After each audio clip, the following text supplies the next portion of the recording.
Hello and welcome to the Giants of Backlog podcast, where four best friends gather around the table and discuss games that we play every couple weeks. I'm your host for today's episode, Alec. I'm your co-host, Paul. I'm just the guy who's here, Jay. Co-host, John. So today's episode, we'll be talking about the game Yooka-Laylee. So Yooka-Laylee is a 3D platformer that was developed by Rare, the brainchild behind games like Banjo-Kazooie and Banjo-Tooie. So I want to open up the discussion to start. I want to talk about 3D platformers as a whole. So, 3D platformers became huge in the mid to late 1990s and ran through the early to mid 2000s. So for that period of time, they were pretty much the big names on campus for games, I would say. What are some of your guys' favorites? I have to give a shout out to the original Jak and Daxter, the precursor Legacy. It's one of my favorite 3D platformers of all time. Yeah, you can't really talk about 3D platformers without talking about Super Mario 64. Mm-hmm. That kind of kicked off that era. Yeah. I think. Like when you think of iconic 3D platformors, like Super Mario 64. And they just keep building on that franchise too, because I loved Sunshine so much. Galaxy is a good one. They keep releasing Super Mario 64 too. Mm-hmm. You can get it on Switch now. Yeah. You can get a cool Nintendo 64 controller too for $50. You can't really talk about 3D platformers without talking about Voodoo Vince. A good 3D platformer. Taylor loves that one. Louisiana, yeah. But really, it's about Jak and Daxter. It's Crash Bandicoot, Spyro, Sly Cooper. Those were the ones I played as a kid, and those are the ones that I liked because of it. Yeah, I think I 100% agree. You guys already know how I feel about Spyro. And like you said, Paul, 90s, early 2000s, right where we were growing up. So just the genre of games that I grew up with. Yeah. I'm sure you guys did too. So definitely holds a special place. Didn't even bring up Ratchet and Clank. Right. Yeah. Yeah, we didn't talk about Banjo-Kazooie. I never played a banjo game. Yeah, well, Yooka-Laylee is essentially the true Banjo-Kazooie 3. Yeah. What's that mean? Rare made Banjo-Kazooie. The people who made Yooka-Laylee are old people from Rare. And there's Banjo-Kazooie, there's Banjo-Tooie, and then they made Banjo 3. I never played Banjo 3, but what you do is build cars in race. Oh, it's a kart racer because they wanted to get in that. Yeah, so with Crash. So Yooka-Laylee is really the true Banjo-Kazooie 3. It's like a spiritual successor because Rare owns the rights to Banjo-Kazooie, and these guys wanted to make it, but they don't own the rights anymore. Gotcha. But it's very similar. Mm-hmm. Get into the next topic is the worlds of Yooka-Laylee.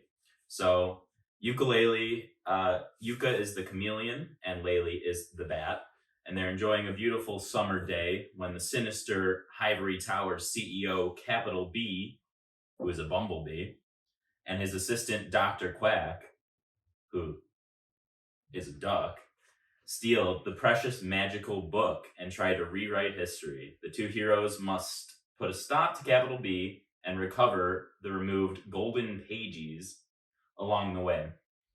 Inside the tower, there are many quills, as we said, which can be traded with Trouser Snake,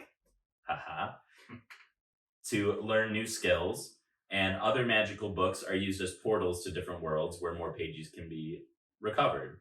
So the first world that you get into is Tribal Stack Tropics. It is a tropical island with a temple in the center, and there are two other temples that get bigger post-expansion. There's one with Rampos, which is the boss of that world, and a huge one that has a lot of platforming challenges along the way. This world serves as an introduction to the game, and there's plenty of interesting challenges that'll keep you engaged throughout. And the moves that you learn in there are Sonar Shot, which is a sonar beam that can be used to activate hidden platforms that you can then jump onto. Slurp Shot, which allows you to eat different berries of different elements, so water, fire, bomb, and ice. And you get those abilities to use in the environment. And then Buddy Slam, which is the ground and pound move of the game. You jump and then slam into the ground. Dr. Puzz can transform you into a flower. So that's the old professor of Ivory Towers is an octopus named Dr. Puzz, and she can transform you into different things in different worlds. And this one is a flower, which you can use to talk to other flowers and get tips from them, and they won't talk to you as Yooka-Laylee. And as well, you can use your pheromones to make the plants grow. You can have sex with plants in this game. Yep, that's pretty much what it is. Every plant that you talk to in plant form is very, very flirtatious. Wants a piece of a menage a trois, if you will, and I will, of Yooka and Laylee. So we can start by discussing this world. What did you like? What didn't you like? Any notable puzzles or challenges you found along the way? Can I just say before we talk about the world, everything in this game is adorable. Yes. All the enemies are really cute, and just all the noises that Laylee makes is just really adorable. And it was kind of, I wasn't expecting that, going in and everything's just so stylized, and I really liked the style and look of all the characters, enemies, the little eyeballs that jump on things and attack you. I like the writing of the game in particular too. When you're talking about style of these characters, it's very meta at times. It knows it's a game. It constantly breaks the fourth wall. Yeah, constantly. That's what it does. I have some quotes in here that I took. Not looking forward to dealing with them in future games. They blew the budget on the proper boss battles. Oh God, those fucking quizzes. We'll make the next quiz so tough a player guide won't help you. So they just constantly break down that fourth wall. Yeah, and you must have been on Wikipedia during this. Yeah. And it was pretty jarring at first. I didn't like it at all at first that they kept breaking the fourth wall. Yeah. I want to be immersed in the game. But after I got over that, I liked it. I thought it was funny. I thought it was different than other games. Yeah, I actually laughed at some of the dialogue in this game. Some of the things Trouser said. The fact that it's a snake in trousers. Yeah, just that entire concept is hilarious to me because I'm a 7-year-old at heart. I don't have a quote, but early in the game, Trouser's line is talks about his lisp that he has because he's a snake. But you don't hear any of that because it just mumbles. So his voice is my favorite. It's I just love it. He's talking about this lisp and then just it's this jumble language, so you don't hear it. But. So when it comes to the voice non-acting, what's your guys' opinion on that? Because I hate it. But you hate reading. I hate reading. So that exactly. I figured as soon as I picked this game and I read the first icon, I'm like, oh, John's gonna hate it. Just talking about the sound and the music of the game overall. With the characters not actually speaking, you just have to read everything, and the music being really loud.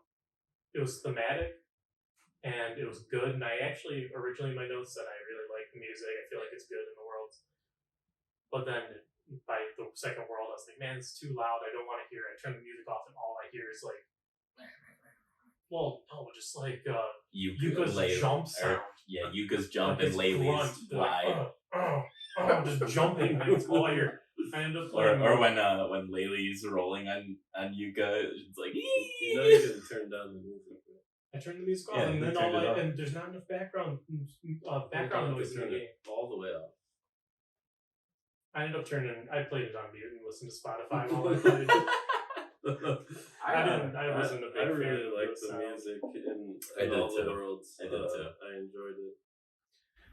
I thought the music was really good at times, and then I thought sometimes really loud and kind of jarring at Yeah. other times. I think one of the issues is, and maybe I'm getting ahead, but A lot of trombone.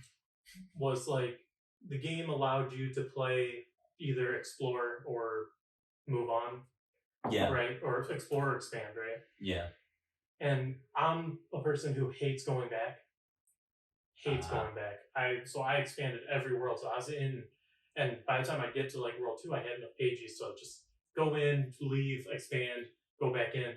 So I was in there so long. But also, this game is built to go back because I know. actually beat it. So, like, just as an overall, I beat it where I did the first world completely as much as I could with the abilities I had. Yeah. And I had enough, like, quills and pages to, like, expand it. And then I expanded it and then realized I needed more moves. Right. And so I beelined to, like, get every single move as quickly as I could so that I could start back at World 1. Yeah, I didn't really want to get into it. Yeah. I don't really want to get into it yet because I feel like it really shapes my opinion of the game. But yeah, so focus on World 1 on Tribal Stack Tropics. What you like, what you didn't like. Yeah, I liked seeing Shovel Knight here. Mm-hmm. That was cool. Don't they make a God of War joke with Kartos too? I think so. Yeah, they do. I like the writing in this game a lot. I laughed a lot. I thought Rampo was pretty okay boss. Yeah. You know, kind of middle of the road. I didn't love it, didn't hate it. It was a unique boss though, I'll give him that. And yeah, the entire game I had on the tonic where it whistles at you when you're nearby something to collect. Yeah. And man, that whistling got annoying. I know. I used that tonic just at the end because I just used the tonics that would be like most beneficial. Like, so I wasn't able to beat that cloud race, the first one, until I got the roll tonic that lets you. I used that one the entire game. Oh, lets you roll for longer. Yeah, I didn't want to walk anywhere. Yeah, speaking of the cloud race, the first one was pretty easy if you could hit the butterflies, but the ice one took me a long time to realize if you just jump the entire time. Yeah. The traction doesn't slow you down anymore. And also it took me a while. It took me the last attempt. I lost like 30 times and then he passed me and I'm like, no, and I started mashing square and realized that I had the rush ability at that point. Yeah. So it made it so much easier because you just zoom right past him. I did it before I had that. Like, you just jump. You never have to slow down because of the ice. Yeah, I never went back to the first world until I basically beaten the game. So I had the rush ability and I just used that to cruise right through. That was my last, that race, the second one on the ice was my last pagey. Gotcha. Because I suck at racing in general, so like that was not my favorite. So I like put it off until the very end. Just talking about Tribal Stack, the things I liked about it, just all the mechanics of the game that you first can use in that world. How much verticality there is in the levels. Really enjoyed that. You have platforming sections where you're at the highest point, you fall down, you gotta climb all the way back up the monument, get to restart it. So like that, I liked how you could climb on anything, right? There wasn't any set path for you. There was no invisible walls. You can climb on, fly up, and climb on anything in the game. Yeah, I remember before we got any ability, I was jumping up the side of that unexpanded tower just to get to the top of it, and then nothing was up there. I was like, well, that was cheap. Right. Yeah, because that's the one with the spinning.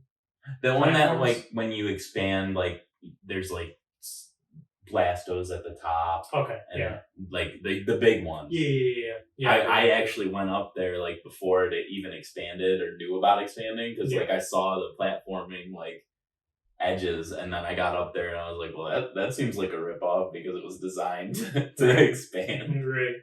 Like the Shovel Knight area. Yeah, that wasn't even there.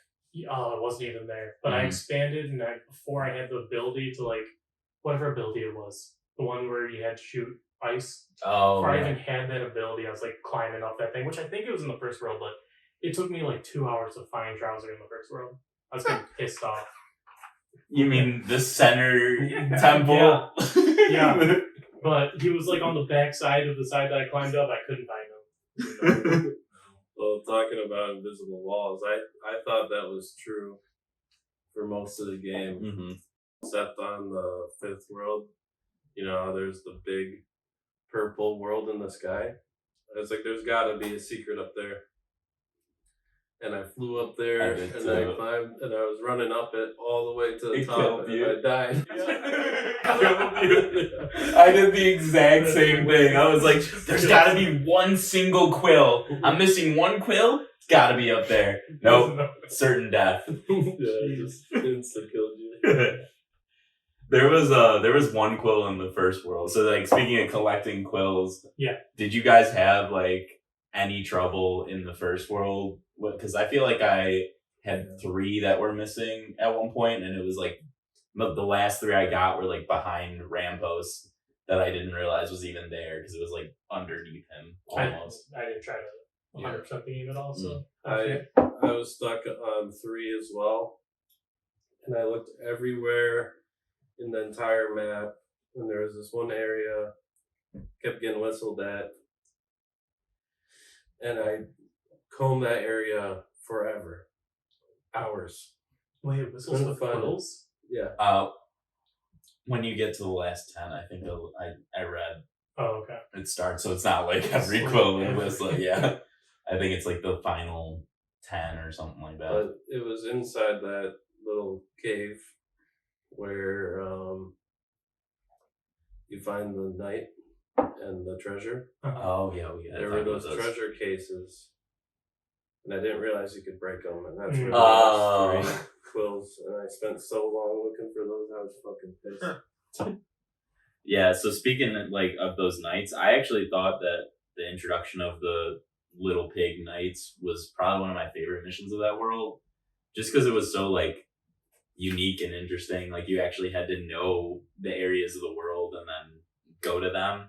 So that was a fun little thing to do, and then finally you get to the treasure at the end, and that was probably one of my more favorite pagey quests of that world.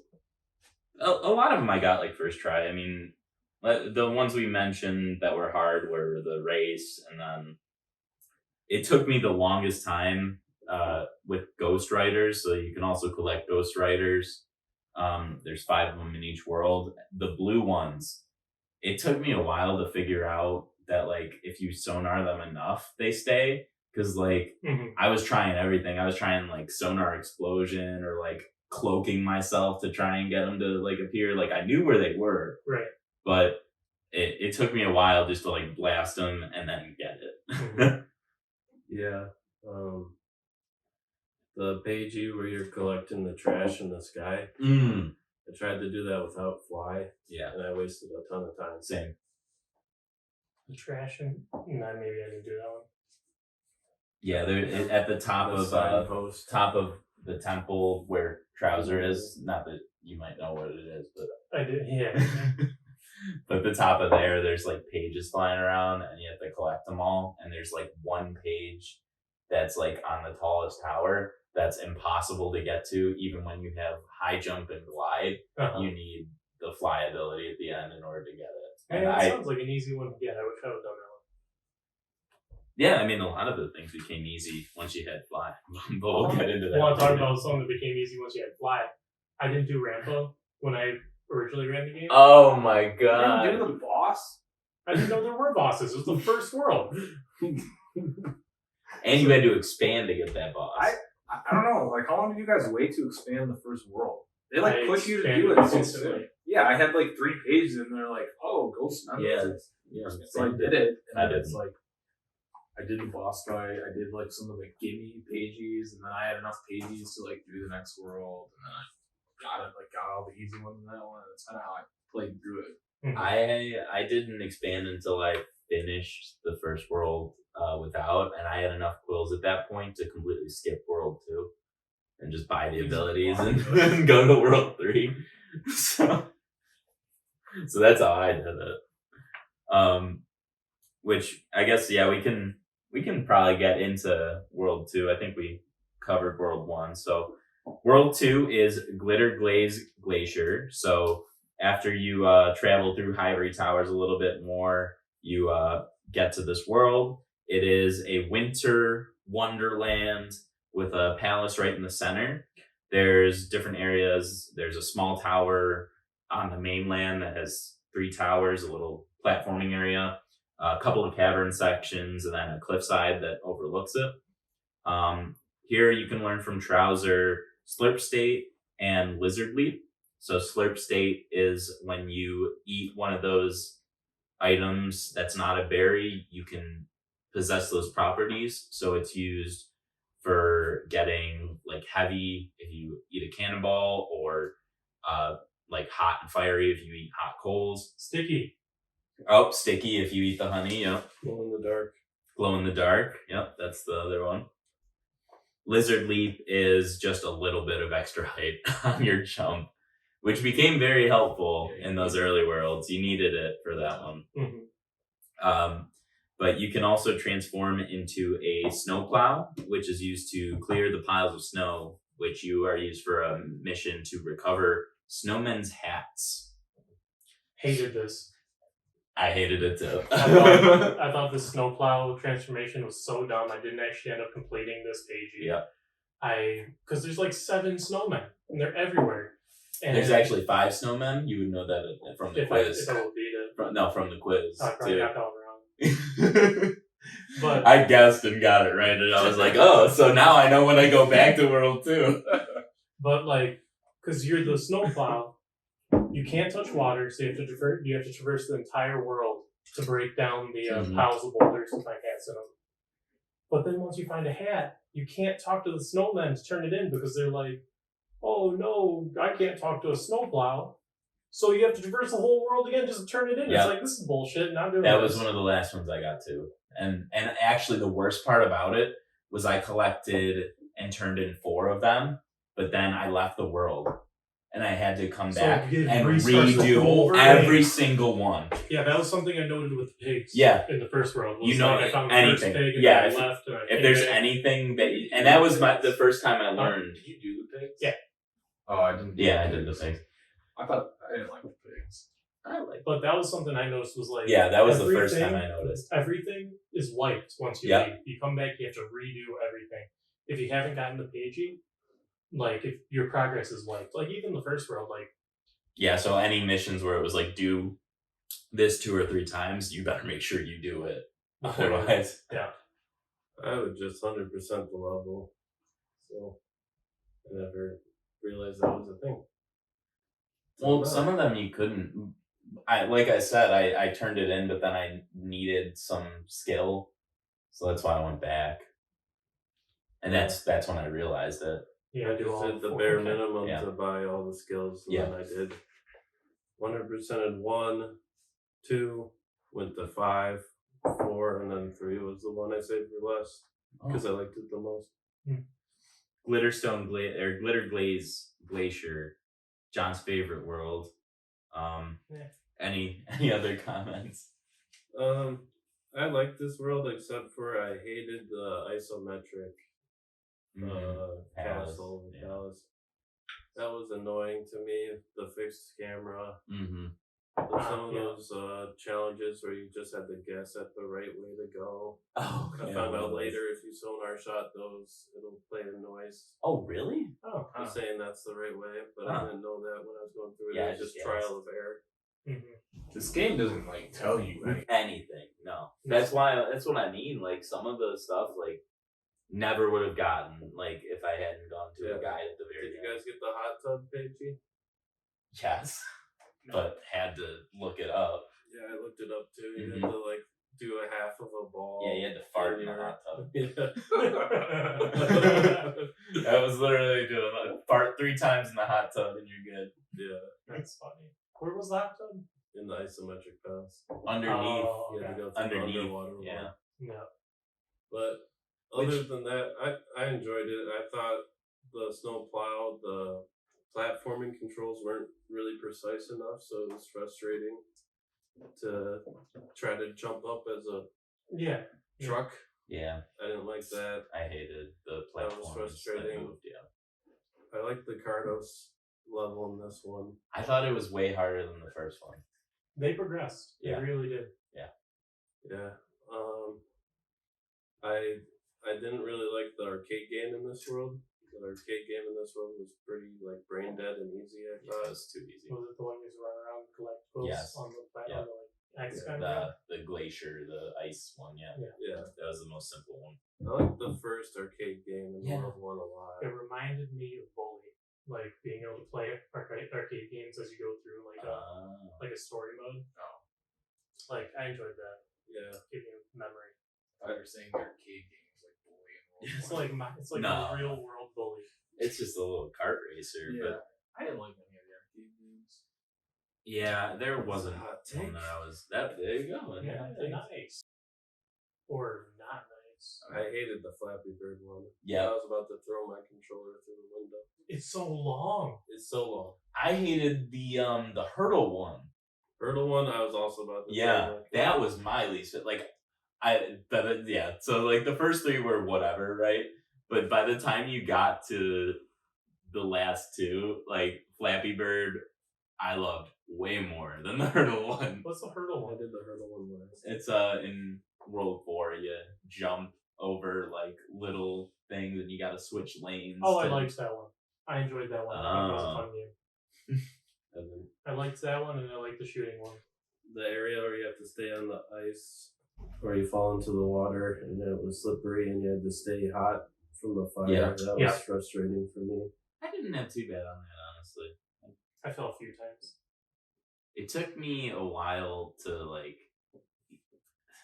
so I had gotten that ability later and then realized you could eat the coals. Yeah, same. I didn't realize until I was scratching for my last few pages that did you eat the coals earlier in No. the isometric area?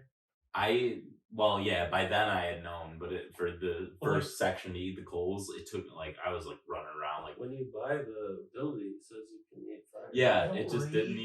didn't even click for me. So the first thing I did was I need to go up here and eat this fire so I stay warm. That was the first thing I did. Well, I'd already known I could eat fire because I ate the fire bush and spit fire. So that was well, that's a lame ability. Right. I do want to touch on one more thing. Okay. Is this game had a lot of water sections. Yeah. Which I feel like for a lot of people, water sections suck.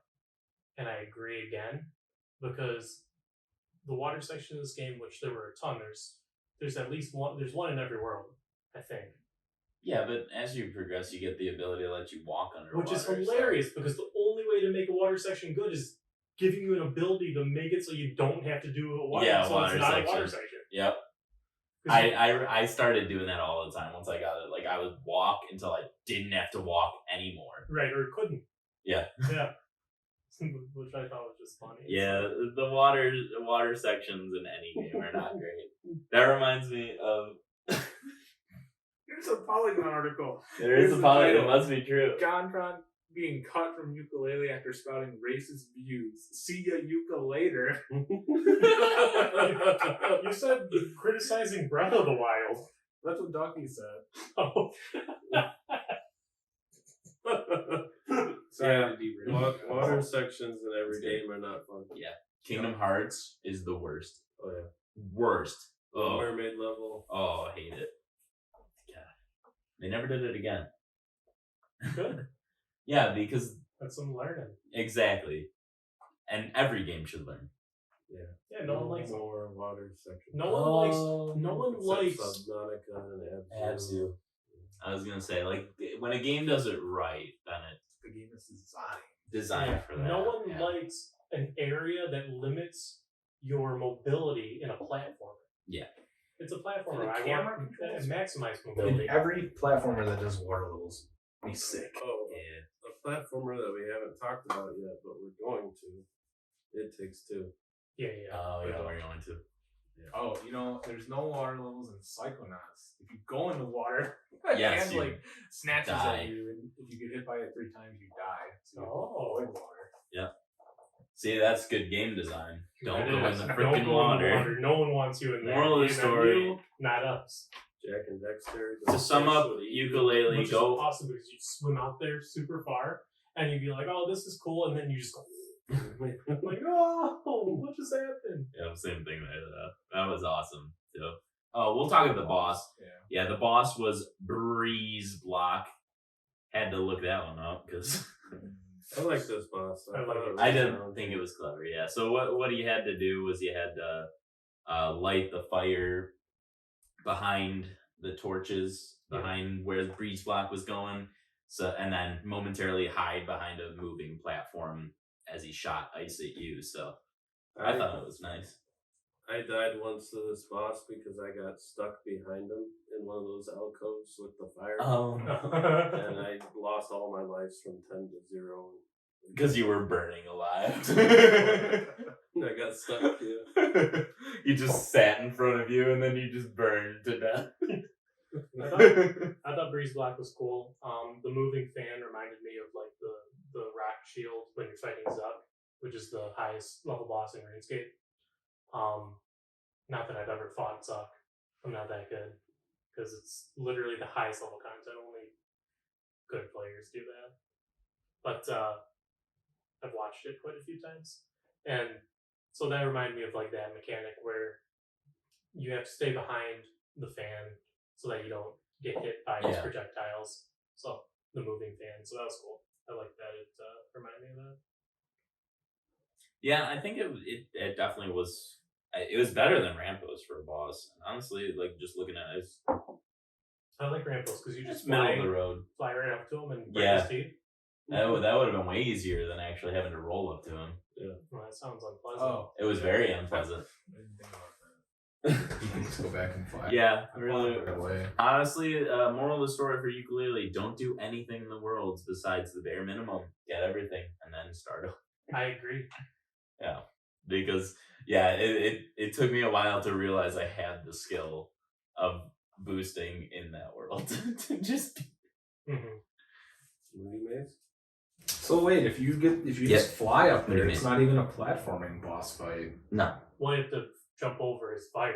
Yeah. You gotta float until his fire ends, and then you drop. Yeah, and then you float. kick him in the teeth.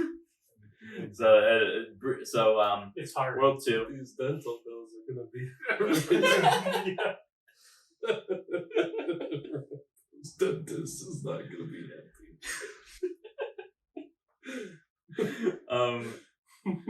So after you leave Glitter Glaze Glacier, you get your first quiz in Highbury Towers. I won't lie, I did trial and error on this first quiz because I completely skipped World 2 at that point, and there were a decent amount of questions about World 2. Oh, so playing the levels how I played the game. Playing the levels as much as you want to play them and then moving on. By like getting pages, expanding, and then moving on. I found the quizzes fun because I had all the information and I could just be like, what's the answer to this? I should know this. And I failed, I think, the third quiz once, but I never failed any of the other ones. And it was all just... Sometimes it was like game data too. It was like, how many pages do you have? I know, that killed me.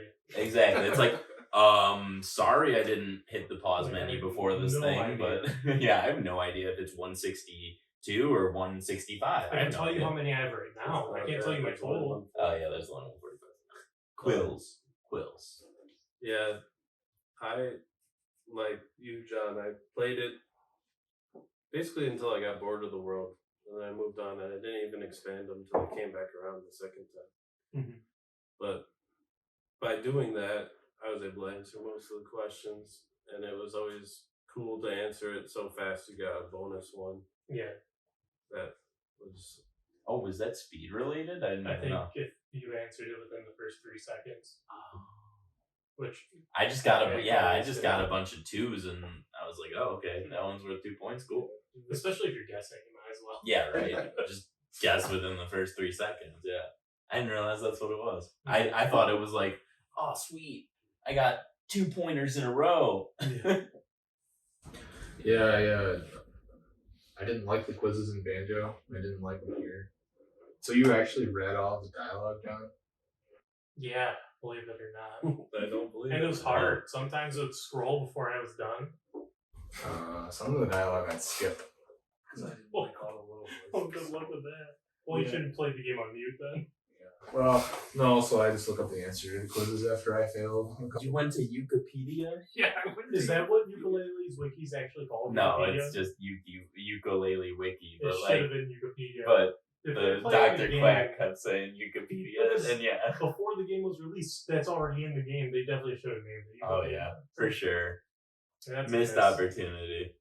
Oh, something I just thought of off topic, but was there any ukulele music in this game? Actually, I don't think The so. final credits, yeah. Oh, okay. Oh, You watched the credits? I always watch the credits. that's good. But I couldn't for this one because they listed all their Kickstarter backers. Oh and my there was God. 8 billion. Oh, really? I sat there with fast forward on, and still- after 10 minutes, they were still on A's. And I was like, okay, this is the one game where I have to tap out of these credits. I can't sit through them. Psychonauts 2 did that too. Ukulele That started music? as a Kickstarter game as well. But the music in the final credits, the reason why I mention it is I stuck around for longer because the music in the final credits is so good. Really? I could listen to that all day. Like Over the Rainbow good? Listeners, if you support us on Patreon, we will list you in our credits. How long did it take? Because I just let the credits play and I went and I did other stuff. How much other Yeah, stuff? I skipped it. Well, I went to work and then when I came back, They were on D. because I'm always like paranoid that there's gonna be an achievement for watching the credits, so I always let the credits roll too. Well, That's smart. I had gotten the 100% before the credits. Oh, okay, so you knew. Let's see. Yeah, this game they had a goal of like $200,000 for the Kickstarter. They raised like over $2 million in like 2 days. Everybody wanted more banjo. Yeah. So after the quiz, you get to Moody Maze Marsh. This world is a swamp with poisoned water. Dark Souls. There's a pumping station, various mushroom groves, a maze, a cleaning water area, as well as a lot of treetop puzzles. And I don't think I missed anything, but there was a lot in this world, which is one of the reasons I liked it a lot. But here you learn Lizard Lash and Sonar Explosion. So Lizard Lash is the ability to stick your tongue out and grab onto highlighted areas to platform quickly to those, and then Sonar Explosion is a area of effect blast that will either blow stuff up or damage enemies. You guys want to know how long the credits are? Yes, absolutely. 2 hours and 55 minutes. Jesus. It's a lot of music. Yeah. Is it the same song on repeat? Yeah, it repeats. Oh my god. Oh, never mind. 2 hours and 55 minutes. And you can fast forward the credits and it doesn't speed up the music. It's a nice touch. Because I really That is enjoy good. the music. Imagine how happy you'd be though if you backed this game and you just there's my name. There was some funny Imagine names your in there. game starts with a Z though. You gotta watch for 2 hours to see that you backed it. So, World 3. What was the Dr. Puzz transformation? So, yep, transformation is to a piranha, which is used School. to... Oh, a piranha school, yeah. So, Huh. you can go through thorn vines, and by doing that, underwater, by doing that, you're able to complete an additional area. Wasn't One of the the weaker monocle transformations. in the thorn vines or no? No. Okay. There was a Pagey in Yeah, the Pagey was in the Oh, okay. mines. Where was the Molly Pool was underwater though? I remember that. I don't remember where it was. I don't. I never got it. I didn't find it for this one. I saw it. It was like maybe it was through a grate or something. I saw it. I just never got it. You had to raise up that thing, and it was in a cylinder down there. Raising what thing? It was in a cylinder underwater, and there was a grate on the side, and you had to raise up the top of it. I forget how you did that. But. I don't either. I'm blanking on that Molly Cool. I mean, I got it without help or anything, but I just don't really remember it. Honestly, that was one of the weaker transformations, though, in general. I thought it was sick. It's not worse than the snowplow.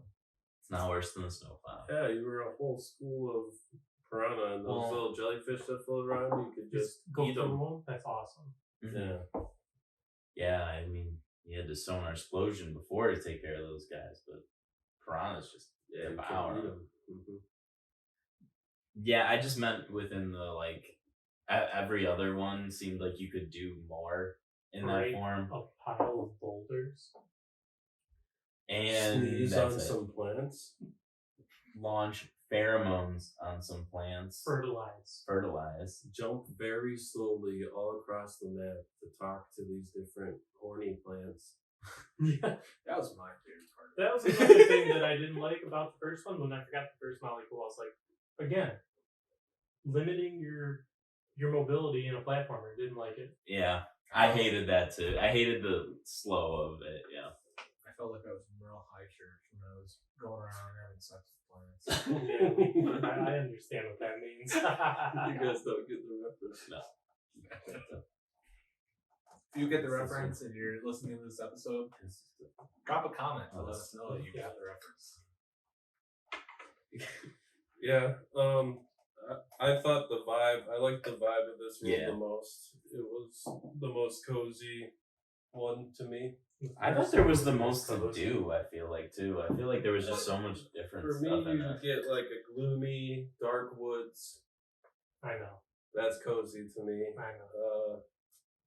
And what's this? And yeah, I enjoyed this one. This was the one I 100%ed last, though. So after I think I came back to this one when I had 130 pages already. So I was kind of like ready to be done with the game, which is why I'm glad I saved this one for last because it was my favorite. But yeah, it makes sense. I thought the boss fight in this level was the strongest boss fight of the game. Yeah. Cool. It was cool. Like visually, very Super cool boss fight, and like gameplay unique too. And that was very cool. I liked it a lot. The Retrox coins was one of the last ones I got in this one. What's that? The Retrox. arcade, yeah, Retrox. Retrox. Retrox. I always just call them retro. I drop bags. It's a T-Rex. Yeah, it makes sense now. His coins are always near his arcade though. Except in this one. Where was it? It was in the treetops. A pagey I never got was in the treetops with the platforming, with the lizard lash or whatever brought you up to the top. Maybe that's not what it's called, but whatever. That is one. Yeah, that is what it's called. Is it? Okay. Lizard lash. Yeah. At the very top, the last platform was on fire. How do you get that pagey up You there? have to eat the coals at the bottom and get up there in time. I just ate the coals and flew up. Yeah, there. flew. Gotcha. I forgot that the coals could make you fire resistant, so I never got that one. There's so many things like that where you had to eat something and then you had to do an objective before you either lost the effect. Mm-hmm. If we're talking worst underwater segments, this world has it. with the time trial to get the pagey underwater through the thorns. Oh yeah. Yeah. Oh my god, that took me so long to try it because like they pop your bubble. Yeah, and then you have to like slowly swim to where you can reform the bubble. Yeah. I didn't have a problem with that. Oh. I just wanted to talk for a second about all the adult humor in this game. There's a lot. I have it noted too. There's a lot, like when you're helping out that cloud, and he's like, I need to release. I haven't had a release in a long time. Yeah. And because like we can help you, and then Laylee's like, make sure you wash your hands after. Yeah. Oh my god! Like this is a children's game for babies. Right. He had to pee. They also got to broaden their audience. Yeah. Well, I mean, realistically, this game's probably mostly played by older men who played banjo in their youth or in their 20s. I mean, yeah, if you look at the Patreon list, that'll answer that. Yeah, all these people have money, so they aren't children. Right. And they know about Kickstarter, and they have a bank account. And scrolling through their names takes 2 hours and 45 minutes. So it's mostly, older audience, but some of that stuff was just kind of repulsive to me. Some of it was funny. I thought the jokes where they broke the fourth wall were funnier than their, childish, gross humor. I thought Trouser Snake was so blatant that it was funny. Yeah, same. Just like the first NPC you meet. He's like, you walk up on the snake and he's like, hi, I'm Trouser. I'm like, that is ridiculous. Amazing. I can't believe that you just went there immediately. Oh my god, it was so good. It's one of my favorite moments of the game. Meeting Trouser. Yeah, Trouser is my favorite side character. Kartos in World 3 was so much easier than World 2 though. Because there was a loop. Yeah. If you caught it, you could get all that you needed go around and then finally finish it. Yeah.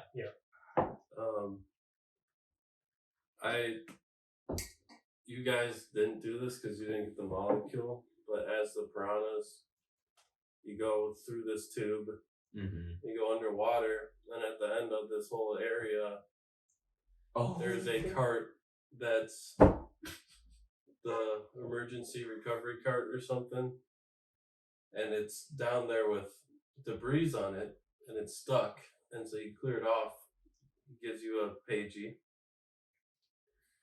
And he's just like, will you help me get out of here or else I'll be stuck forever? And your protagonists say, no, we're busy.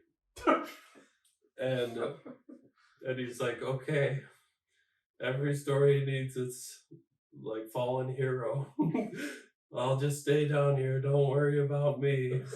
And then the dialogue ends. I expected them to help him, but he's just still laying there. So I kept talking to him, like, can we help you? And he's like, no, just go on without me. The other part of that too, though, is what he came down for. The debris that covered him was like a dead dog, wasn't it? It was bones. Yeah, I thought it was from a dog that he came to rescue. He's like, I came down here with my pet dog. It's so sad. And then it's like bones on top of it. Definitely one of the sadder side, this tragic hero. Well, now I'm glad I didn't 100%. Yeah. Sounds like a bummer. I just kept talking to him, hoping we could save him, but nope. No. Rest in peace. Rest in peace, Dolly the cart. I think. There was something like that. There was Ollie, Dolly. He's not gonna rest in peace because he can't die. He's a cart. That's true. He has unlimited air down there. Any other comments on World 3? Does he need air? He's a cart. No, it's unclear. Unclear. Yep. We'll never know. Boss fight. Yeah, we talked about it being one of the best boss fights, but that was the Kraken. I don't think we mentioned. So the Kraken, you had to dodge its tentacles and then hit it in the eye. And then you had a water section where you swam around in it. Mm-hmm. Not underwater, though. So Not underwater, yeah. So you had the same mobility if you were just swimming. But yeah, that was a good one. It was fun. There were so many different phases. And the to music this in fight. it, too. Mhm. The music in that boss fight is top tier. Yeah, I thought a lot of the boss. Fight. Oh, sorry. I was just gonna say this was a long boss fight from what I remember. He has like 5 or 6 different phases. A lot of the boss fights were though. Like Rambo 3 starts you with 3 phases, and then Breeze Block takes forever. Rambo's phases are so similar though. Yeah, you just fly up and then jump over his plane. Yeah, it's not like there's a difference in the logs falling down that you would notice. What logs? But like, I thought that the boss fights in general were a very strong point of this game for sure. Which is a shame because I did not fight the boss in World 4 or 5. They were optional. Every single boss was optional except for the last I wish you would have fought boss 5. I love boss 5. Yeah, we'll get to boss 5. We'll get there. Yeah, so moving on to there was another quiz right before World 4 as well. Yeah, quiz number 2. And then you get to Capital Casino. So the casino where various games will give you coins, and every 10 will give you a pagey. There's also various slot machines that you have to smash down or hold down the button in order to get those coins. I hated those. Yep, hated them. This was my favorite world. I loved everything. It speaks to your character. It does. There's a pyramid, a shooting range, a golf course, and a security vault of note. Here you learn Reptile Rush. So we've mentioned it a couple times at this point. It makes it a lot easier. It's basically a rush command to boost your roll that you have in the game. So you get to go extra fast for a small period of time. The transformation is the helicopter, which gets you access to high up areas, pre-Flappy Flight. Destroy broken slot machines for coins, and transport the little piggies. Thoughts on this world? Or do you want me to mention the boss right now? Or we'll get into the boss later. So thoughts on this world? I love the casino world. It felt clean, closed. I loved the Molly pool. I liked the helicopter because you could just blow up broken slot machines and pick up free pages basically without any effort, which was great. Yeah, it was cool. Honestly, yeah, this was my favorite transformation. I think it had the most things to do, and yeah, like you say, you can just it increases your mobility like crazy too. You're flying everywhere. Exactly. You can go low, you can go high. You can pick up quills that you could get later, but you don't know if you can get later. So you're just grabbing everything. Oh, I grabbed everything once I got it. Yeah. Yeah. So I really enjoyed that one. Talking about the ability Reptile Rush, I hate Reptile Rush. I like it for the reason of in the ice race, you could use it if you didn't figure out the jump thing to win super easy. But for me, I feel like Reptile Rush was a way to block off areas for no reason. They could just throw up a piece of glass and you can't get through there until you have Reptile Rush. Yeah. Which to me is an annoyance that I didn't like. Yeah. So it's not that I don't like the ability itself, like being able to move faster is obviously cool, but the way it was implemented. Place walls up, yeah. It's the only way to break through walls. Now you have to go back. There's a pagey above the entrance to World 1 that you can't get to without Reptile Rush. So yeah. How do you get to it? It's above, so there's a fire pipe. Huh. And you have to Reptile Rush through the glass. I came back to that world 3 times. I used Sonar Explosion, I used Sonar, the original one, every ability I got, and then once you get Reptile Rush, it's oh, that's how you open those. Yeah. So what I will say is, just touching on that real quick, I loved how the worlds were packed with, they're big, and they're packed with things to do. There wasn't too much space in between finding pages, finding quills, all this stuff. Everywhere you went, there's something to do. But also, I felt like I did a really good job on World 1, and somehow I have no clue where 7 pages are. So stuff's pretty well hidden too. So I like that about the game. But basically, I like casinos, so I liked World 4. That's what I'm trying to say. Wrap it up pretty quick. Yeah. We knew as soon as you said you liked it. Yeah. Yeah, the shooting range. So there were exits to those areas that had quills on them, and I like psyched myself out of my head to the point where I missed those quills. It's just sliding down a ramp. I was like, oh god, and I just miss it. Yeah. So then I have to. I tried to redo it, and I was like, I'm not gonna redo it. But then once I got the helicopter, I was like, I'm gonna pick these up now. Yeah, the nice thing about not worrying about 100% the game is there are so many quills in the game. So many. You need like 500 to buy all the abilities, and there's like 1,010. there's 1,010. So it's like I never had an issue with quills. Yeah, they're Never once. Yeah, I like this world. It was okay. It was fine.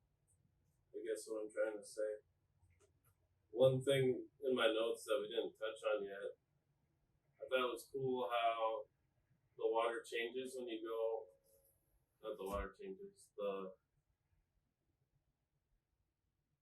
The music changes when you go underwater. So the music is playing, and then when you go underwater, it sounds like it's playing while you're underwater, which I thought was a nice little touch that they did. Also, why the fuck would you put fall damage in a platformer? I hated that too.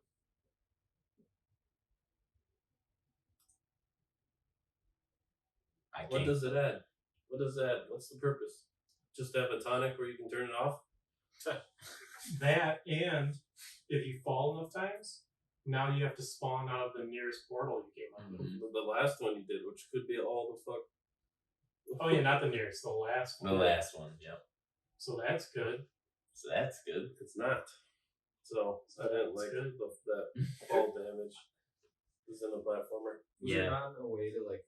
Because I know on some platformers like they have fall damage, but you can always just ground pound at the last second and then you don't take any. I canceled it a couple times. I don't know exactly what I did because I just You have to mashed hover. But if you fall too long, you'll start tumbling and then you can't do any abilities. So you have to like hover, stop. Yeah, I think that's what it was. I fell something real high, and then before I started tumbling, I hovered, and then before I hit the ground, I like rolled, and then was able to cancel it. But like, I mean, obviously, I don't think that's like an intended thing. I think you're supposed to just take fall damage. It's like speedrun the game. Yeah. I wonder what the speedrun world record is for Yooka-Laylee. We can definitely look that up. Check on that. Break. You want to talk about the boss? Yeah, so this boss actually you only access by beating Kartos, so that was one of the last ones I did. And it is Inept. INEPT with don't know what it stands for. It's some surveillance system for the casino, but it's an on the rails boss that you have to shoot at with Kartos and jump over its bombs and then missiles. That sounds cool. I like that. But yeah, it's definitely like harder to find. I did the Kartos. I tried it like 3 times, but this was when I was already ready to have the game over. Yeah. So I went, this page is too hard, and went and did something else. That's the same. Like it took me forever to beat the Kartos, so the fact that I even got to the boss was like I wasn't crazy. the Kartos, but I got through the world and I was like, well, where's the boss? So then I looked it up and I'm like, oh, I have to beat Kartos. So then I just did that. Yeah. This boss was okay. Yeah. It was different. It was cool to have a Rails boss. Yeah. Not one of my favorites though, but yeah, I agree that it capitalized on the Kartos mechanic, which I already wasn't a fan of. So I like the Kartos. It was like the Kartos arc of the game. Kartos. Yeah. It There's was. not that many recurring characters. He like cheats. There's He, a like, handful. Kartos Yeah. does. There's a few. gives you a page where it like breaks the rules and that's what like triggers the boss fight. Yeah. Yeah, it's like you can only give pages from by the coins. And then You can't break the rules of the casino. Gotcha. Once you leave World 4, you get the Flappy Flight ability, which is a game breaker, honestly. One of the best abilities in the game, which you use to traverse over this slime to get to the Galleon Galaxy World 5. Can we talk about Flappy Flight for a second? I agree. Yes. I don't like that they put flying in the game, but then made it so shitty to control that you didn't want to do it. Yeah. Same. Yeah. I barely used it because of that exact reason. It is, the controls for it suck ass. Mhm. You The feel camera, like you try and like move into a certain area and you're trying to move the camera to Yeah, like see where you are. You're- You're fighting. You're like the snowplow on ice whenever you're flying. Like you're just missing. And landing sucks. There is no landing. You have to fucking slam into the ground. Yeah, like you have to look down and like hope that you don't miss. Yeah, Like, I died a lot on the final boss because I didn't know where I was. Yep. Yeah. And I slammed down into the slime. oh, you guys actually like use the slam ability. I never Yeah. did that. I looked down and just. and Oh, you you slowly went can, down. you can go faster if you look down, Oh, okay. but Did you you like guys- move forward and it sucks. Did you guys still. play on manual or classic camera?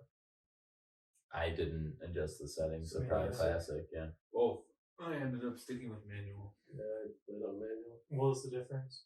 Classic, it like Moves with same you, in like probably. Spyro. It like always tried to be behind where you were looking, so like it would snap back to where your character was facing. Manual, you had to do it all manually. So I always controlled the manual with my right stick. I will say, talking about the camera, when I first started playing the game, as I do, I tried to play mouse and keyboard. Game is unplayable mouse and keyboard. No. Cannot be done. Did you play that? You played on Steam, right? But it cannot be done because not only do you not have a way to control the camera, which isn't a big deal if you're playing with the camera's following you.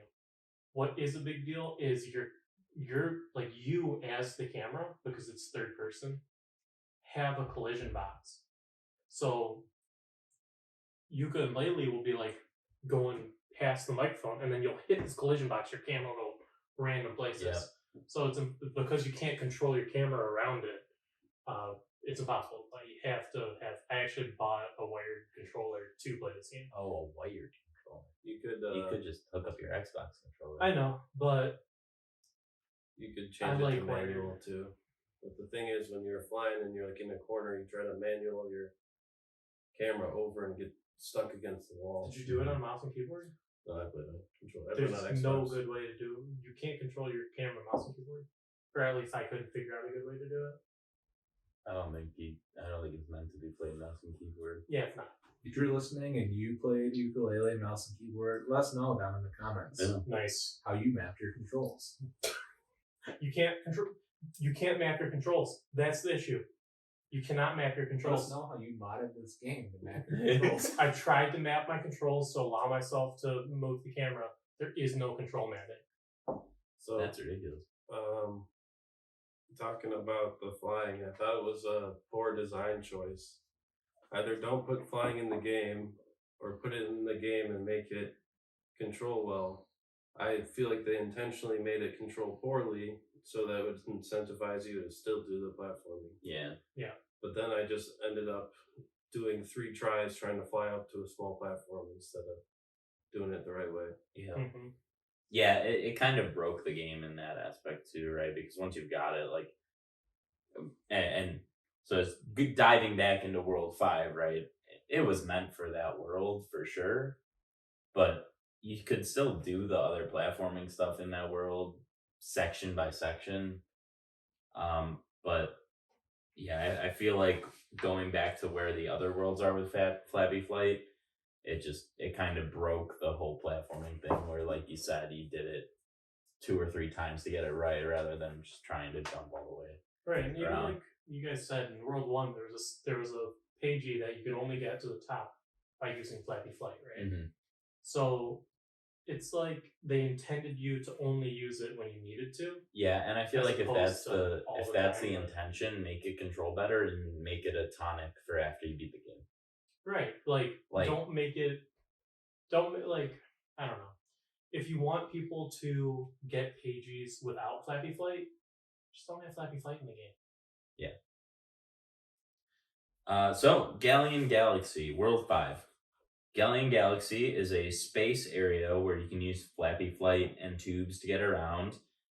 There is a lighthouse, an asteroid cove, a laser gate with an area to detonate a planet, Treasure Island, a golf course, a power station, a jail cell, and a ramp sliding section and gliding course. There was a ton in this world, all are different areas. Here you learn one ability for 100 quills called Sonar Shield. That is the protection ability during the roll that lets you go through the force fields or acid or whatever while you're rolling. The transformation is a spaceship because it's a ship that sails in the galaxy and you can use it to blow up asteroids and do other challenges. It was one of my favorite transformations. Is that how you do the race? Yes. I could not figure it out. Yeah. How did you even get to the race without I died. the ship? I hated World 5. I only did like 3 pages in World 5. Well, World 5 was really strong, I thought. World 5 was very limited until you expand, because it was just the like certain sections, and then once you expand, it got huge. It was really cool. The mission where you go up and you blow up the enemy space station, and it falls down and it changes the entire map, because then now you have a ramp to get to another area. But Which before I already flew there and completed that area before I did that. But it was cool that it changed the map by doing that, you know. I also liked the all fruit puzzle that was in there in the jail cell, because it really like makes you think of how do I use all these abilities that I've used throughout the game. So you get the weight, the honey, and pretty much everything in that area, and it's like, okay, now open these 3 gates through these trials. I was like, that's awesome that you get to use everything now. Shovel Knight reappears and tells you how to get keys from different piggies. That was okay. Yeah, that was okay. What I really want to talk about on this level is the boss fight. Yes. Okay, so the boss. So, John, you're in this boat and you're going around blowing up asteroids and stuff, and you see this thing and it looks like a floating butt. A floating butt just swimming around. It's like a big butt with a small face on the other side. And of course you shoot it. And of course Laylee goes, "Oh no, what have you done?" And then the boss comes out and she's like, and it's this big planet. She's called like, Planet. And she says, "You killed my moon." You know how long it took me to track the moon? And to track the moon. And the boss fight, it was pretty tough. It took me a number of tries. Oh, I got a first try, actually. Really? Yeah. Oh, that's bad. Yeah. Well, halfway through, she's even like, "How did you know to shoot my craters?" Like, yeah, several tries as well. It took me a long time to I'm a spaceship expert. For the ice beams she shot out, those would hit me every time. Or not the ice, the fire. The fire. Yeah, because it would sometimes just shoot out right on you, and you can't even dodge it. Yeah, no time to react. Yeah, so. But I thought it was a clever setup to a boss fight. Like, oh no, you just killed the moon. Yeah, it sounds like I missed out on a bit of like good content with World 5. For me, with World 5, I initially went in and I couldn't afford to immediately expand it. So I went into World 5 and there was like nothing, right? Yeah. And I talked about it earlier. One of my favorite parts of the game was everything, like the worlds are jam-packed with like things to do, challenges to get pages, quills, blah, blah, blah. Whereas World 5, everything's pretty spread out. You have to fly between planets and whatnot, which was counter to what I was enjoying previously. Right. Then I could not find the motherfucking molecule. So I gave up. It was at the top of the lighthouse. On top of the lighthouse? On top of the Inside lighthouse. it or out? No, on top? outside On top of of it. it. What You you just saw, float what to you the top. saw when you did it, the bottom section, Hmm. it like panned the camera out, and I was like, "Oh, there's the molecule." Oh, I missed it. So I never found the Molly pool, and because of that, like when I expanded the world, I did the stuff that I could reach. So I did like the piggies. I did the water section where you have to press the buttons and then it fills with water and you go up. Is there a door at the top of that to get No. out? How do you get out? You exit. I had to force quit out. No, I force quit as well. There's one of the boxes that floats up. You can actually crack and break, and that's the way you get out. I couldn't get out of it for a long time. But the one that looks different than the other ones that float, you could break it. Yeah, I had to leave to the hub world. Yeah. Like, That was and the that only one I annoyed figured me. out. And then by that point, I was like, all right, I'm done with world. But also, why not put a door on top rather than make you traverse the whole puzzle like you just did? Mm-hmm. Yeah, the golf one was okay, and the one where you slide was cool, I thought. Yeah. And then I took the wrong way the first time. I did too. Yeah. Yeah. I thought it was fun. Yeah, I thought overall it was a nice world with a ton of different things, and it just kind of built on the rest. Like the golf was in the fourth world, but they brought it back and it made it a little more challenging. The freaking windmill. Oh my god, that annoyed me so much. I did say that in my notes. Rolling a ball in this game sucks. On the what is it? Moody Mist. Yeah, where you have to roll those balls to the seeds to plant the mushrooms. Impossible until I learned you could just Lash lash it. it. Yeah. Roll it. I tried learned it. so I had the long. same Yeah. thing. I have a note in my notes that says, Yeah. this is the hardest part of the entire game for sure. Yep. And then when I was lashed it, I was like, are you kidding me? Yeah, I had to look that one first up. try. I had to look that one up, and I lizard lashed it right away, and it was so much easier. And yeah, moving a ball sucks. Yeah. Moving a ball sucks. Just period. It's the quote of the episode. Yep, quote of the episode, absolutely. We didn't talk about the gliding section. I thought that was pretty cool, that they had all the vents and everything, and yeah, they get to the end. Probably one of the more fun gliding sections, at least for me. Does every 3D platformer have vents that blow you up and allow you to glide? Probably. Yes. It's like a staple. They're magical fairy. Spyro They're has fairy. that, Psychonauts they're has fairy that, magic Ratchet in and Clank Spyro. has that. Every 3D platformer I'm thinking of, does Mario have that? Maybe Mario doesn't. I think it does. It probably does. So after you finish World 5, you need to have collected at least 100 pages at this point to be able to take on Capital B. Can I just take this part? About Capital B? No, about the 100 pages. Okay, yeah, go ahead. Get it. The journey of getting to 100 pages. At for this you. point, I had, like I said, I had gone through the levels how I wanted to. Yeah. The game gave you this false notion that you are allowed to play how you want to play. You can explore or expand. So I expanded as I went because I hate going backwards. And I got all the pages I wanted to get in each world. You know, not all of them, but maybe 15 per world. And by the time I finished World 5, which, like I said, I didn't get many there, I was like, all right, I am ready to end this game. I'm happy. I enjoyed what I did. Let's end this.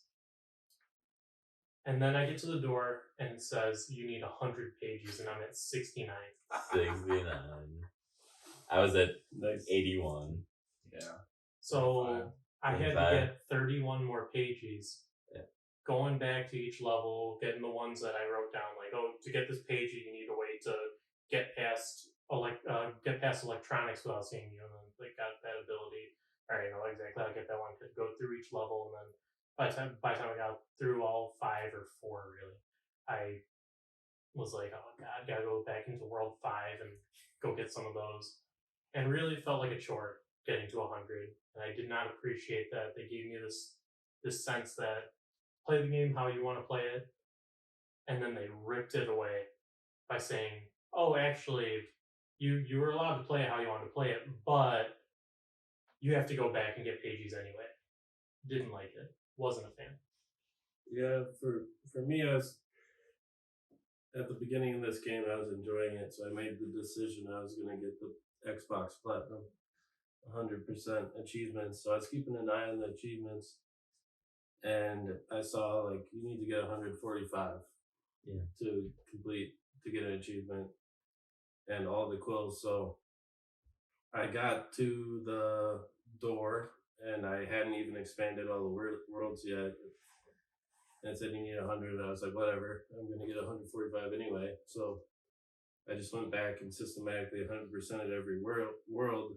But for me, it was a non-issue because I was going to do that anyway. And I really liked in this game, they set up the achievements so you could get everything done, do the final boss, and just be done with the game. Not have to go back into it after you beat it. It was all collectible related. Yeah, so I got everything, did the final boss, and that gave me like 3 achievements, and I was done. I was out.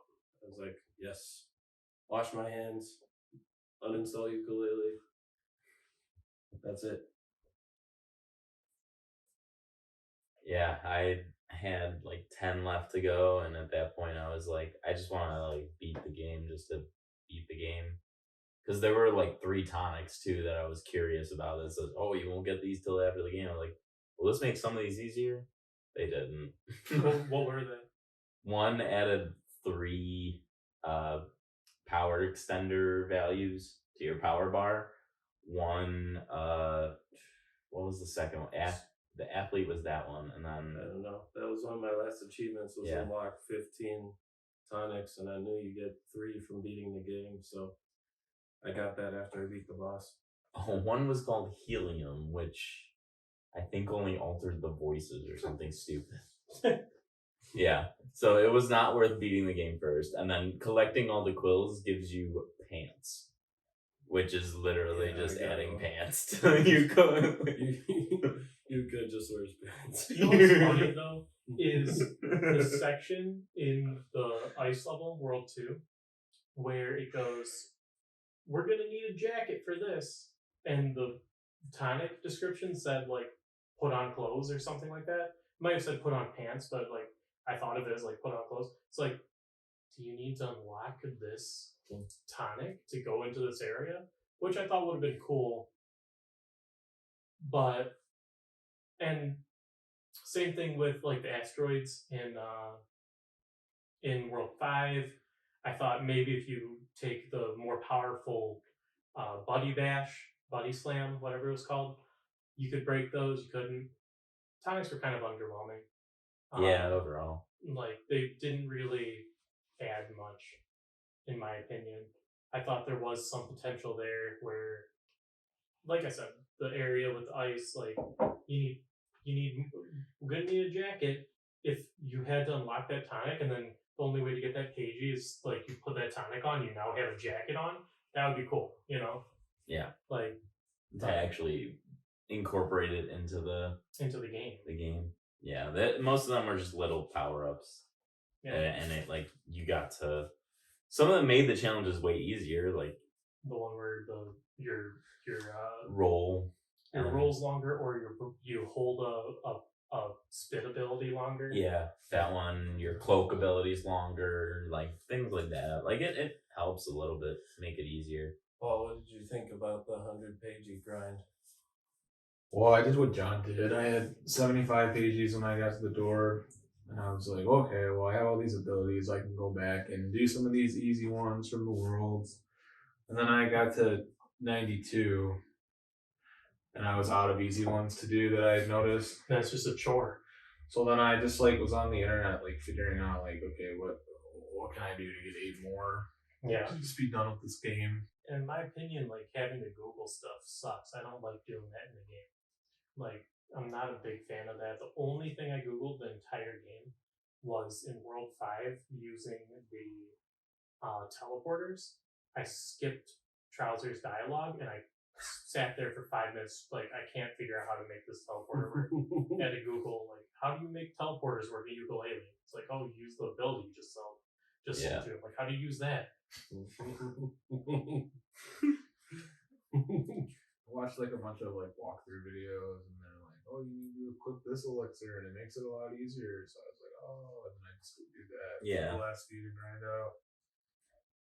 On World 4, I got 23 pages, and I guess I Mandela affected myself, thinking that I had already beaten the arcade. Mm-hmm. So I spent a lot of time looking around in the world, like, where can I get 20 more gold to get the last 2 pages? Hours I spent searching in that world. And then I looked up like a walkthrough, and I'm like, yeah, I got that page. Went through every page in the world. And I was like, I have them all. And then I looked up, is there a bug like where you stack gold and then it like eats some of your gold? And yes, that bug does exist. So I was like, fuck, I won't be able to 100% this game. And I was like feeling all downtrodden. And I thought about it. I'm like, wait a minute, did I actually beat the arcade? Turned out I hadn't, and that was all I had to do to 100% that level. I had played, similarly, I had played World 5's arcade in the world, and then there's that arcade area in Highbury Towers, and I beat that arcade game, the Flappy Flight one, in that area because I was already there. It didn't count. And it doesn't count towards the pages. You have to talk to Retrox in the world in order to get it. But as long as you talk to him, it'll give it to you. Mm. But also, if you try and go back into the game, it crashes the game. Oh. So I have a few on those. I'm just like, you guys know, you got my error reports.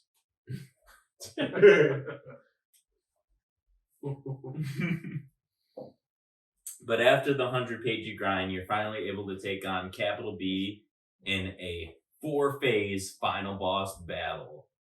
Oh my god, that was rough alone. But once you defeat Capital B, you recover the book and find out that Capital B was no more than a pawn of the evil organization Vile, who are still after the one book as a cheap attempt to set up a potential sequel, is all I can read into that. Yeah, that's what I thought. But let's have a party anyway, bring in all these characters, and Yooka-Laylee saved the day. It was a nice ending. It was good. It was heartwarming. I don't know So- if I found this one in, but I didn't realize Capital B was a B until this fight. Me neither. I didn't realize it until Credil said Capital B's a B at the beginning of this podcast. Okay. I mean, I knew it was a B, but I literally, throughout playing the game, I kept thinking to myself, why is that his name? I don't understand. Yeah. I didn't realize it was Ivory Towers. I was just like, Ivory Towers. Oh my So god. I That was is, like, I thought Just that went over my head. I thought Children's show. this Bumblebee. Hopefully, nobody from my work is watching, but reminds me a lot of my own boss. dialogue in this fight was hilarious. yeah. I really appreciated it. Yeah, so this boss fight was pretty fun, I thought. Mhm. I got to this at like 11 p.m. and I thought, I'm finishing this game tonight. This boss fight, I expected it to be a rollover. Oh no. No. It is I not. expected it to be just like 15 minutes, I'm done, I'm out. And boy, I was wrong. Yeah. So I ended up staying It is up 15 way minutes. too Yeah. late. Yeah. Yeah, 15 minutes for one Die. attempt. Yeah. Ended up staying up way too late just to finish this game, and it took me a lot of tries. And since I had 100% of the game, I even had all the health upgrades, had all the power upgrades, I had everything. Yeah. So it was definitely, most of these platformer games, the final boss is a pushover. But I appreciated that this one pushed back. Mm-hmm. It was like you said earlier, it was so hard to not land on the toxic slime during that phase. Yeah. Plus, I never figured out a good way to get rid of the bees in that last phase. Sonar explosion. Yeah, but if you did the sonar explosion, then the shockwaves would hit you. No, No, you had to after dodge you the just shockwaves keep until it running, stopped. and then it stops, and then you sonar explosion, and then you hit. I would the way I beat it is Yeah. I just made sure I got to that phase with enough health to tank those every time. Yeah. Because I tried holding the shield, and the shield would stop them, but the bees stayed so long that the boss would go into his next animation before the bees were gone. Mm-hmm. So I couldn't attack the boss. It took me a while to figure out that I could glide and shoot the ice in the second phase. Because like I just kept like jumping and shooting once. I was like, this is taking forever. This can't be the right way. It was the right way, but I needed to like actually rapid fire at him. Yeah. I just was running in circles around the thing, and I jump, shoot, and then he'd move. I keep running, shoot, miss 10 times. Yeah. Finally hit him. If I'm too close, he'd instantly damage me. Whether you're in the air or on the ground. Yeah. Yeah, I've talked about final boss fights in previous episodes. I do appreciate that this was a difficult fight. I like the last fight of the game to be the most difficult. I think that is a great mechanic, and it's something that games that should go for it. To end the game, you should fight the most difficult boss. I do have a few gripes with this boss, being that Phase 2 had no feedback, basically, to tell you were doing the right thing. Yeah. You had to hit him like 20 times, and you just like shake it off and you can move. And it's like, how do I That's spent insane, so yeah. much time on Phase 2 trying to figure out like, and then like I was hitting them and it didn't seem like it was doing anything. So I'm like going around the room looking for like a freaking one of those squares with a snowflake on it, like looking at the ceiling, getting away from all the minions, getting away from him, like hitting aim and like looking at the ceiling, like is there something I'm supposed to shoot on the ceiling to fall to drop on them? Like, so figuring out like it took persistence just to figure out like, oh, the Phase 2 ends by hitting them a bunch of times with the snowball and him not giving you any feedback. Yeah. Like ow or anything. Yeah. Nothing. Like he'd like shake it off and move over. Yep. Like 20 times. It's like okay. That was the rough one for me as well.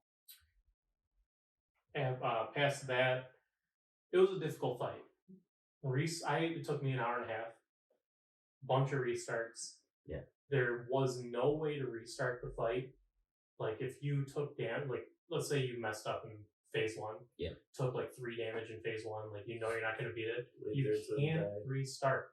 Nope. There is no pause restart fight. It's just die. So you have to sit there and wait, which I wasn't a fan of.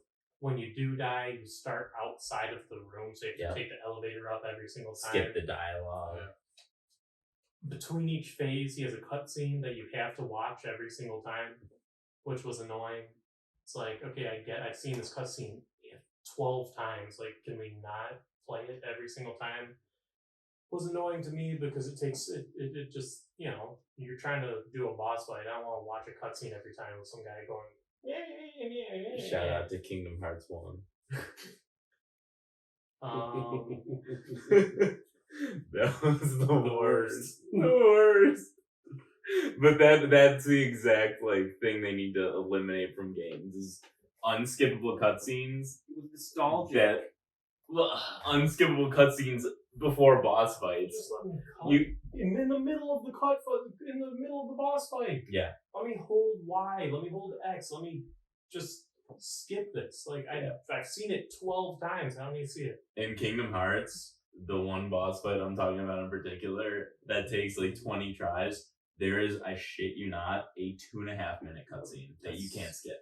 Really bad. Every time you start. Every single time. Yeah. I also have that the missiles fly pretty like fast at you, but if you're in front of capital B while he's flying and the missiles are like between you and capital B, they're like moving at 1 inch. Yeah. Yeah. And then you're like running out of energy. It's like There were freaking hit 'em. There were times where like it was almost 2.5D based on the camera angle, but like it would look like I was between the missiles and capital B, but then the missiles would go slightly like past him, and I was like, "What?" It was frustrating. And then I had a bug where I was at half power meter, and I just dropped into the toxin, and that pissed me off too. But I mean, that only happened once, so it wasn't that big of a deal. But I mean, my biggest gripes were that it felt pretty unintuitive in phase 2, and that you couldn't restart. And cutscenes. God, cutscenes. But it was a hard boss fight at the end of the game, which I appreciate. So at least there's that going for it. And everyone beat the game. Well, what did you think about the final boss?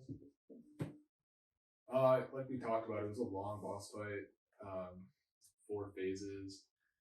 I guess they had to incorporate some flying in it since you unlock that in the 5th world, but I thought it was hard to control. Like we talked about, it was hard to land. I died a lot of times in the toxic. Phase 2 lasted a long time, but I didn't spend any time. I just figured you had to keep hitting them. I don't know. Were there any boss fights where you had to like find something in the arena? I didn't think that was really a feature with any of them in this game.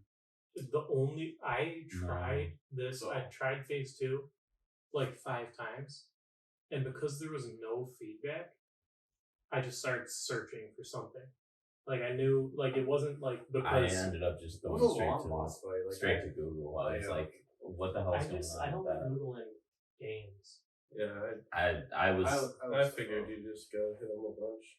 I just wish he would have gave something, something that made it apparent, like not just shake the snow off. Something Like that one made of it those apparent that he's actually text boxes that they have throughout the game. Oh, like a It's cutscene every time you Yeah. hit him that goes, ouch!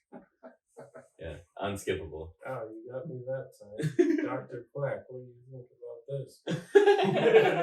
I think he only needs to hit you 19 more times Dr. to make Dis- you Yeah. win. I thought Dr. Quack's role in the boss fight was funny. How he just kept fucking shit up. You brought the wrong supply. Make sure you don't bring up the one with the ammunition to them. The buttons all look really similar. It got old after a bunch of attempts, but like the first First time you going do through it. the phases, it was funny. Or is I gotta increase the budget on toxic waste or something. So the last things I have, that's how you beat the game. Your world rankings we can talk about a little bit. The worlds you liked from most to least. So we have Okay. For me, Moody Maze Marsh was number 1 for me. Number 2 was Galleon Galaxy. Number 3 was Glitter Glacier. Number 4 was Tribal Stack Tropics, and in last place was the Casino. 41325. okay. And Graham? I'll go next. Game. My favorite was the Tropics, the Tribal Stack Tropics. I thought this game in general started really strong. I liked the openness and the colorfulness, and you see a lot of the charm for the first time. And that world is just really big. Number 2, the Moody Maze Marsh. Number 3, Galleon Galaxy. Number 4, Glitter Glaze Glacier. And number 5, the Casino. Yeah, mine was number 1 was Galleon Galaxy. Number 2 was Tribal Stack Tropics, again, because I spent a lot of time there as well and thought it kickstarted the game great. Yeah. Number 3 was Moody Maze Marsh. Number 4 was Capital Casino. And number 5 was Glitter Glaze Glacier. Weakest for me. So and it sounds like we vary a lot. Snowplow. Seems like we all placed the Glacier pretty low, though. Yeah, I think that's the overall consensus for There's sure. Nobody likes sliding around on ice. Again, it takes mobility away from. A mobile game. Not a mobile game. Yeah, not a mobile game. Yeah. And you guys all liked or hated the casino, but big fan. Big fan. Awesome. Kind of skip the question of any. I'll just ask the question of: did anyone beat the game without looking something up? I looked up how to jump into the tubes because I skipped the dialogue. But other than that, I didn't look anything up. I looked up the casino thing, and I looked up for those last 3 quills on Tribal Stack Tropics because I didn't know they were in the treasure chest. So you could have easily beaten the game without looking it up because you're 1 page and 3 quills without looking up. Mm-hmm. Yeah. I looked up a lot of stuff. I looked up how to find the boss on Yeah, I looked up a fair amount towards the end. I think my final count was I did also look up where to find the pirate's treasure on the Galleon Galaxy. Yeah, it was outside of the arena. Yeah, it was basically impossible to find by yourself because it was blending in with it was the same color of the thing beneath it, and you had to on the slide downs. You had to jump up and fly and land on top of a dome. Really? Yeah. It was outside of the play area, basically. Did you have to look that up too? Oh, wait. Oh yeah, I had to look that one up. I had to look.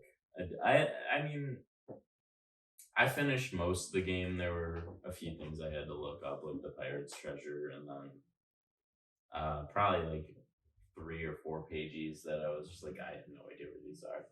And then 2 worlds, the first world and the glacier. I was missing 3 quills in each of those, so I had to like try and spitball possible potentials of where I So was is there missing. like a list of like No, all 200 it's just quills? like I just went on. No, I went on Reddit. It was like where are the most like common missed quills, and people would like comment like these were the last ones I got. I was like, oh, that it was behind Rampos, and then the 3 quills I was missing in the Blur Glaze Glacier were, I think, in the isometric castle in like a back area that you didn't need to go to other than for quills in a pagey or something.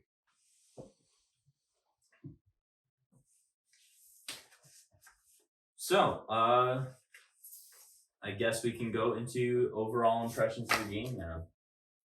Are we scoring it? Yep, we'll score it. Who do you want to go first? Ooh, it's a good question. We'll start with you, Paul. Okay, so overall, I liked the game. I got a lot of nostalgia thinking about Banjo-Kazooie and some of those older platformers. I have a few gripes with the game. One of the ones at the top of the list is I wish they would have put like a mini map or just a map in general for these levels because they were so big, and I would, especially after I expanded them, I'd double back and I wouldn't know what was new after I expanded and what I had already explored, and because of like the Metroidvania elements, I just wasn't always sure where I'd been. I thought the hub world was interesting, but I thought they could have done more with it. Mm-hmm. I hated the quizzes. I wish that would have died with Banjo. So John, I know you said how you hate backtracking in games, but I love backtracking in games. I liked going back through the worlds and kind of getting some of the gimme pages and seeing new areas that I hadn't been able to access when I went through the world for the first time with new abilities. And I got a lot of like those Metroid feelings, like using an ability to access a new area that previously was inaccessible. I wish I would have found the transformation for the piranhas and found that new water area that you guys talked about. That would have been cool to see. Overall, it was a long game. Like you say, like, oh, there's only 5 levels, but all the levels were really big and there was a ton to do. I thought the controls at times were really tight and it was easy to control, but then like controls with flying or some of the jumps in general, I had a hard time with, and I kept falling and having to platform back up only to miss the jump. It was like some of like the old Crash games where like the jumps just feel impossible. You just keep going over and over. And sometimes I wasn't trying to 100% the game, so I just give up Mm-hmm. and move on to an easier pagey. Like for some of them, I can't believe you guys like took the time to go through and do all of those puzzles and challenges. Overall, I think Yooka-Laylee is a good 3D platformer, but I think it calls back to an era that other games have surpassed and do better, like Ratchet and Clank, like Psychonauts 2, and like Super Mario. What's the newest one? Odyssey. Yeah. So, but I think overall, I'd give it a 6.5 out of 10. It was fun. I enjoyed it.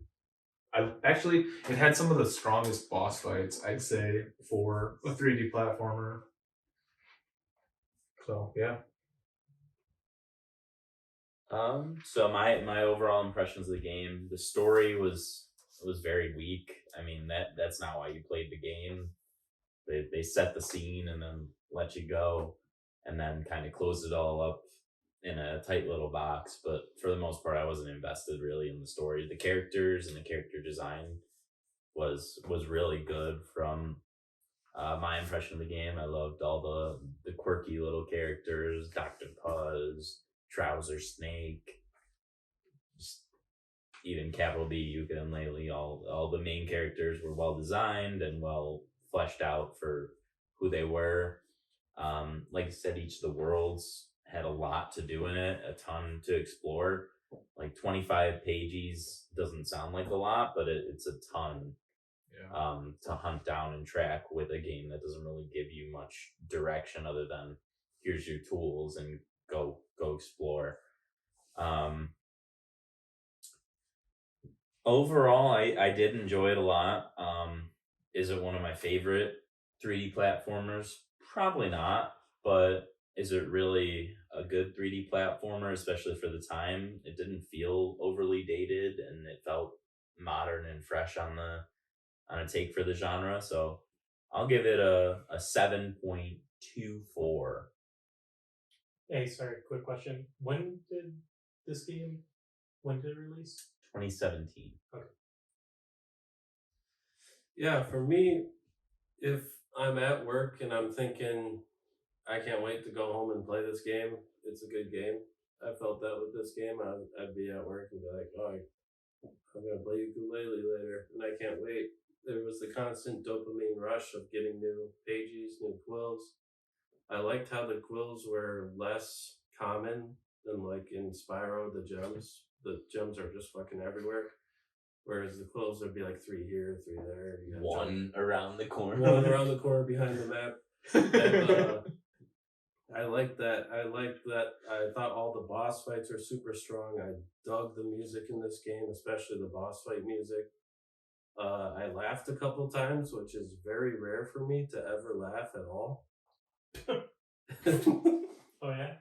And yeah, I enjoyed it throughout the whole thing. There was a couple critiques like the controls, the camera, the flying. I thought was cool, but I wish it controlled better. The boss fight where you can't tell where you're gonna land, the final boss fight. So there's a couple nitpicks here and there, but through and through, I thought it was fun. I thought the writing was genuinely good. It would have benefited from voice actors, but they probably didn't get enough money from the billion Kickstarters apparently, so they couldn't afford voice actors. But They had to pull it. They had to pull JonTron out. Did Banjo Kazooie have voice actors? Or did they also do that? I think they did the same thing. Yeah, they just did it all. yeah, I thought some of the pages were really clever, like having to go back to the start where you started at the beginning just to like talk to Blasto. He was there, and he had a cold from partying too hard, and you had to knock out a page out of his throat. Some of that stuff was cool. I thought, Capital B talking about how he could refer you to a good nose surgeon was funny. So through and through, I enjoyed my time. There was a couple BS parts, a couple parts I really didn't like the isometric palace. But I like this game. I give it an 8.5. So, this game for me was a crash course in nostalgia.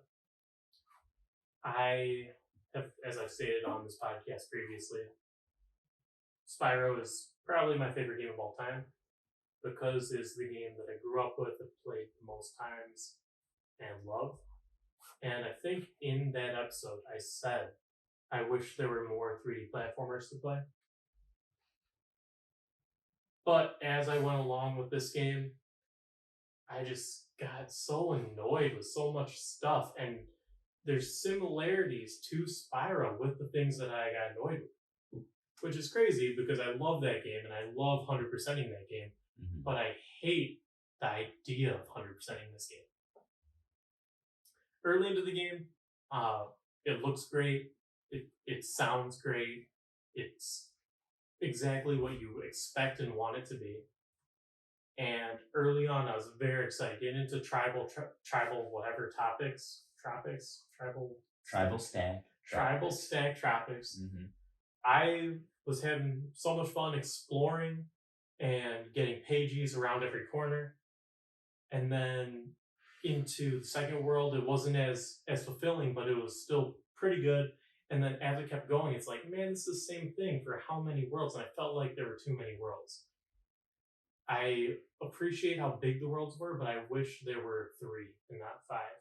And that the 3 that there were just done extremely well, as opposed to having 5 worlds, but by the time I get to the 5th, I'm ready to be done with the game, which I think is a big factor into why I didn't enjoy Alien Galaxy as much as I should have. Same thing goes with the music. I enjoyed the music at the very beginning, but going through and the way I played the game maybe wasn't the way that it was intended, even though it was an option that the game stated that you could explore. I was in worlds for so long that I just got tired of the music and tired of the jumping sounds that I couldn't play with the volume on anymore. And that was a big negative for me. Finally, once I had completed the game, and I was happy once I did as much as Alien Galaxy ever wanted to. I went to the door of Capital B and I'm like, I'm ready for this game to be over. I've had a good time, and at this time it was probably a 6.5 or 7 out of 10. And then it told me I needed to get 100 pages. You don't get any stronger either. This is the weird thing to me, right? They're like pages. They're like, this is the most powerful book in the world. Pages are super powerful. Why the fuck don't pages make you more powerful? Why does selling quills to some random snake? Why is that what makes you more powerful? Why aren't the pages the thing that makes me more powerful? I don't even care about that, but it just seems a little weird to me. Anyway. Well, you needed the book for the pages to... Yeah, weren't you paying attention to the story? The story was the key part. You need the book for the pages? Yeah, the pages belong in the book to Yooka-Laylee, rewrite. Didn't Laylee only want the book because it's valuable? Like no other reason? Using it as a coaster. Yeah. It's like, oh wait, that book's valuable. Let's go get it back. Like they didn't even care about the book. It was their book though. That's the whole point. Anyway, Don't take what's Laylee's. yeah, I guess. But what I'm saying is this 100 pages to progress thing, they have the exact mechanic in Spyro. Yeah. In Spyro, you need to collect, I looked it up before, you need to have 80 dragons at a certain point, and I'm sure there's the exact same mechanic in 2 and 3 to progress to the final boss, or to even progress to the next world, or whatever it is. Yeah. Gems too. They get it by gems. And Yeah, so... I never cared.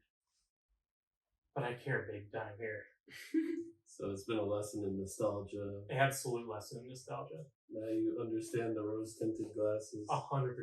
Spyro's still a 10. I will 100% that game every single time I play it. And this is the thing. What if we just throw a purple skin on Yuka. No, you know why? Because He breathes fire. you have every ability you need in Spyro at the beginning, so you don't have to go backwards. Yooka-Laylee for me, because it's not Spyro, gets a 5 out of 10. Because it's not Spyro. If it was Spyro, So it's half as good as it Spyro. reminds me so much of Spyro, but because I played Spyro 25 times as a child, I love Spyro and never will not. But let's say I didn't play Spyro until the last 2 weeks, Spyro might be a 5 out of 10. I didn't say that. But Yooka-Laylee for me gets a 5 out of 10 because it pissed me off too much. Okay. Time for me to reveal the next game. I think it is, Jay. So, Jay, you are in charge of the next game. What do you got for us? Pick. I'll be your next host, like it or not. And the game I'm picking to force you all to play is Return of the Obra Dinn. Oh never- my never god! would've guessed I that. cannot believe it. Wow. Never heard of it. I'm excited Never for heard this of it. one. It's gonna be sick. All right. So, a little backstory. Last pick, I was in the mood for a puzzle game, and I wrongly thought that Tacoma had some puzzles in it. Turns out no puzzles in that game at all. So this time, an actual puzzle game. I'm gonna make you guys play. And you want to play the witness. And it's I don't want to do that now. But yeah, it should be fun. I'm looking forward to forcing you guys to play it and see what you think. Okay, cool. This one's also on my backlog. I'm excited. I had never heard of it. It's not What on is your it again? list. Return of the Obra Dinn. Return of the It's not on my Obra Dinn. list. My list isn't coming. What year did it come out?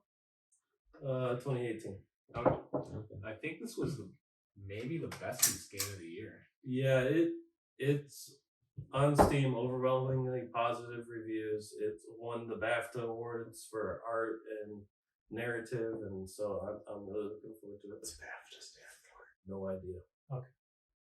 That's like an indie game awards thing. So should be cool. Same creator It's who British made Academy Papers, for Please. the Arts.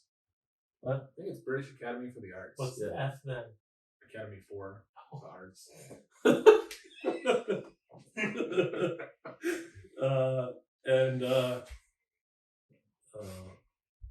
This game was made by a single guy, one guy named Lucas Pope. Not married. Shout He's, out Lucas Pope. Not He married. also made just because he made good whatever. You said single guy. Made by one dude who also made the game Papers, Please, if you ever heard of it. Oh, I love that I've game. not heard. So anyway, that's what. Tune in next week or next 2 weeks. Play through it in the next 2 weeks and listen in. So we are the Giants of Backlog. Oh, What do we do? Please tell your friends about us. We talk about it. We play a game from our backlogs, and we're just 4 friends who get together to talk about it. Hold us accountable if you like games, or if you know people who like games, or if you want to force your friends to play through the same games as you. Refer them to our podcast. We can all play through them together. I know in the future we'll include a segment for emails, questions to include the community. I know we're just starting out, so once we get that following, we'll bring that up to speed. And like we always say, maybe I will deal with it the way I dealt with Curly Jefferson.